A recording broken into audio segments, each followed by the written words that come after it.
1899년 1월 17일 미국의 뉴욕 브루클린에서 한 사내아이가 태어났습니다. 이 아이의 이름은 알폰스 가브리엘 카포네, 훗날 알카포네라 불리게 되었으며 미국 시카고의 마피아 조직 시카고 아웃핏의 두목으로 군림하게 될 아이였죠. 카포네는 나폴리 출신의 이탈리아계 이민자 집안의 아들이었습니다. 당시 여느 이탈리아계 이민자 집안이 그렇듯 카포네의 집안도 무척이나 가난했죠. 하지만 그가 20대 초반이 되었을 무렵 그는 총수입이 1억 달러인 시민으로 기네스북에 오르게 되었습니다. 또한 30대가 되었을 무렵에는 신문사 시카고 트리뷴에서 선정한 퍼블릭 에너미 명단 중 1위를 차지하게 되었죠. 여기서 말하는 퍼블릭 에너미란 당시 사회의 적이라는 뜻으로 미국 내 가장 흉악한 범죄자를 가리키는 말입니다. 어떻게 가난한 집안의 이탈리아계 소년이 미국에서 가장 유명한 마피아가 되었을까요? 이번 영상에서는 바로 이 알카포네에 대해 자세히 알아보겠습니다. 카포네의 어린 시절은 순탄하지 않았습니다. 그는 브루클린의 한 초등학교에 다녔지만 당시 학교의 권위적인 환경에 잘 적응하지 못했죠. 게다가 마치 권위의 반항이라도 하듯 또래 불량배들과 어울리며 공부와 담을 쌓았고 결국엔 유급을 당하게 되었습니다. 그리고 어느 날 그는 자신을 체벌하던 여선생의 얼굴을 주먹으로 날려버렸고 이로 인해 교장에게 두들겨 맞은 후 학교를 그만두게 되었죠. 이후 그는 뉴욕의 파이브 포인트 갱단이라는 조직에 입단했습니다. 카포네는 이 시절 1대1 주먹 다짐을 자주 했고 져본 적이 없는 것으로 유명했는데요. 특히 주먹에 붕대를 감고 접착제를 바른 후 유리 파편을 붙여 상대의 턱을 날리는 모습으로 이름을 떨쳤습니다. 또한 같은 시기 나이트클럽에서 프랭크 갈루초라는 인물에게 얼굴을 칼로 베이는데 이 사건으로 인해 스카페이스란 별명이 생기게 되었죠. 카포네는 파이브 포인트 갱단이 와야 될 위기에 처하자 자신의 후견인 자니 토리오를 따라 시카고로 갔습니다. 그리고 시카고 아웃핏이란 갱단에 입단해 밀주 사업을 담당하게 되었죠. 그가 사업을 운영하는 방식은 무척이나 비인간적이고 잔인했습니다. 밀주를 납품받기 거부한 술집 상인들은 폭탄 테러로 죽여버렸죠.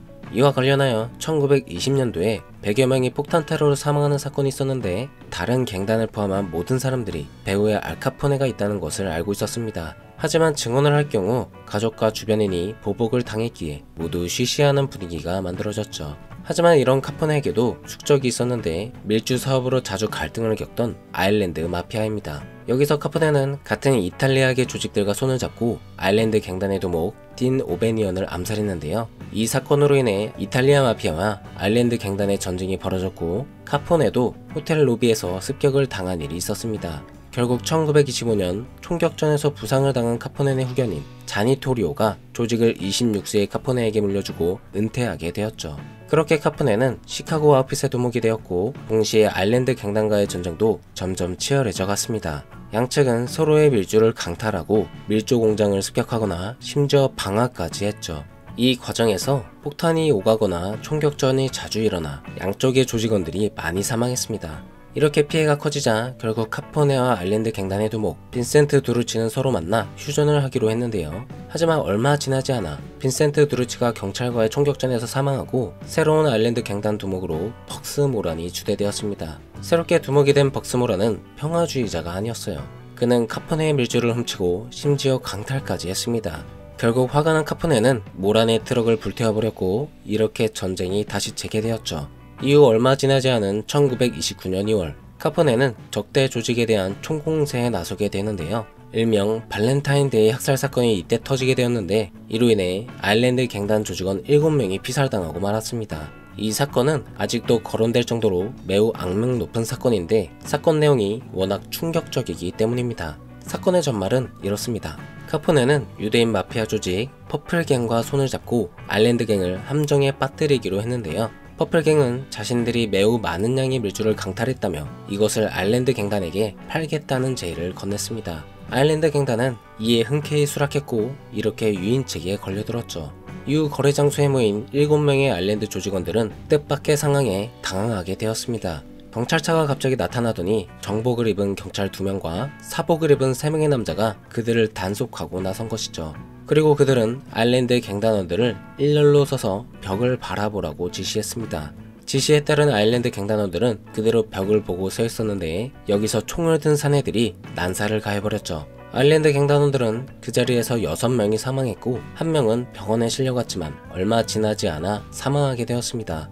이후 조사에 들어간 시카고 경찰은 배후에 알카포네가 있음을 확신했는데요. 하지만 당시 카포네는 시카고에 머무르지 않았으며 마땅한 증거를 찾지 못해 체포되지 않았습니다. 끝내 이 발렌타인 학살 사건은 미제 사건으로 남게 되었죠. 하지만 이 사건은 미국 전역을 들썩이게 할 정도로 엄청나게 이슈화되었습니다. 결국 연방 차원에서 카포네와 아일랜드 갱단에 대한 동시 단속이 시작되는 계기가 되었죠. 여기서 카포네는 경찰을 매수하여 능구렁이처럼 살아남았으나 아일랜드 갱단은 단속을 버티지 못하고 세력이 급감하게 되었습니다. 결국 1935년 아일랜드 갱단은 해체되고 말았죠. 반면에 카포네는 도시 전역을 장악하고 정치, 법조계, 경찰까지 영향력을 확대했습니다. 이 영향력이 어느 정도였냐면 워낙 권력이 막강하다 보니 살인 같은 강력 범죄를 저질러도 유죄 판결을 받지 않았죠. 이렇게 그는 시카고의 암흑가를 지배하는 왕처럼 군림하게 되었고 미국에서 가장 악명 높은 마피아가 되었습니다. 카포네는 전쟁이 있어서도 그렇지만 사업에도 추진력이 남달랐는데요. 대공황 이후 금주법이 폐기될 분위기를 예감한 그는 밀주 사업에 이어 다른 사업도 시작했습니다. 그 대상 중 하나가 바로 낙농업, 그것도 우유 산업이었죠. 당시 우유 생산 및 유통 분야는 어마어마한 수요를 지닌 블루오션이었기 때문입니다. 하지만 체계화되지 못한 배달원들, 손수레나 말 등이 끄는 마차로 느릿느릿하게 진행되는 배달, 저품질의 우유 등 문제가 많은 사업이기도 했죠. 카포네는 이를 파악하고 우유 사업을 더 효율적이고 체계적으로 만들기 시작했습니다. 물론 마피아답게 정정당당하지 못한 방법도 많이 사용했는데요. 일단 자신의 말에 따르지 않는 목장주와 유통업체 사장들을 납치하고 협박하며 우유의 생산과 유통 과정을 장악했습니다. 만약 특정 목장에서 우유의 품질을 속이는 정황이 발견되면 그 목장을 담당하던 조직원에게 직접 그 우유를 마시게 했죠. 또한 밀주 사업에서 확보해놓은 전국 유통망과 유리병 제조 공장, 냉장 수송차를 이용해 신선하게 보존된 우유를 공급할 수 있었습니다. 놀라운 것은 우유의 유통기한 표시를 법제화한 것 또한 카포네라는 것인데요. 그는 미 의회에 로비를 하여 유통기한 표시 법제화에 성공했고 이로 인해 우유 산업 경쟁자들은 카포네에 비해 매우 뒤처지게 되었습니다. 아이러니하게도 현대 우유 산업의 유통제도와 안정성의 절반은 카포네가 확립시킨 셈이죠. 사실 그가 이렇게 품질 관리에 신경 썼던 이유는 따로 있었습니다. 우유의 품질을 이유로 정부 기구가 간섭 판로지를 사전 차단하기 위함이었죠. 또한 밀주 사업 또한 일부 진행하고 있었기에 우유통 일부에 술을 담아 운반하며 재미를 많이 봤습니다. 그에게 이 우유 산업이 매우 유행했던 이유는 돈 세탁에도 있는데요. 카포네는 운송 시스템을 통해 대량의 검은 돈을 세탁했는데 이로 인해 이윤이 상대적으로 적은 우유 산업에서도 역사상 다시 볼 수 없을 정도의 고이윤을 기록했습니다. 하지만 이런 그에게도 위기는 찾아왔는데요. 1913년 경찰의 비호를 받던 그가 탈세 혐의로 구속된 것입니다.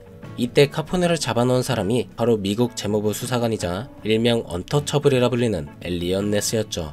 여기서 언터처블이란 별명은 카포네의 공갈 협박과 매수가 통하지 않아 생긴 별명입니다. 이렇게 카포네는 탈세 혐의로 징역 11년을 선고받았는데 이는 당시 탈세범 중 가장 높은 형량이었죠. 허무하지만 그의 전성기는 이렇게 끝나버리고 말았습니다. 시카고를 왕처럼 지배했던 남자치곤 너무 한순간에 몰락한 느낌이 있죠. 하지만 언터처블 엘리엇 네스 같이 강경한 수사관이 아니었으면 그의 전성기는 훨씬 더 오래갔을 것입니다. 그만큼 그의 위세는 대단했죠. 하지만 만약은 만약일 뿐 그는 7년 반 동안 수감 생활을 해야만 했는데요. 사실 카포네는 교도소 투옥 직전 매독에 걸려 있었는데 당시 매독은 치료가 불가능한 질병이었습니다. 결국 그는 석방될 때까지 매독을 앓다가 뇌출혈까지 오게 되어 비참한 말년을 보내게 되었죠. 이후 얼마 지나지 않은 1947년 1월 25일 카포네는 자신의 플로리다주 자택에서 48세에 사망하고 말았습니다. 카포네는 죽을 때까지 명목상으로 시카고 아웃핏의 두목이었습니다. 실질적인 조직 운영은 프랑크 니티나 폴 리카 같은 두목 대행들이 맡았죠.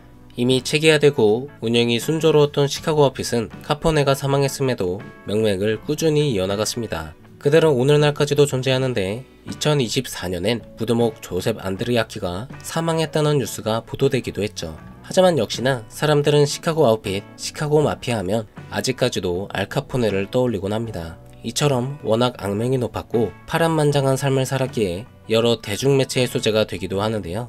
이 중 1987년에 제작된 언터처블이란 유명한 영화가 있는데 알카포네에 대해 더 궁금하신 분들에게 추천드립니다. 미국 전역을 공포로 몰아넣었던 마피아 알카포네 이야기는 여기까지입니다. 다음 영상에서는 20세기 미국 조직범죄사에서 가장 강력했던 인물 카를로 감비노에 대해 자세히 알아보겠습니다. 많은 시청 부탁드리며 이번 영상을 마치겠습니다. 감사합니다.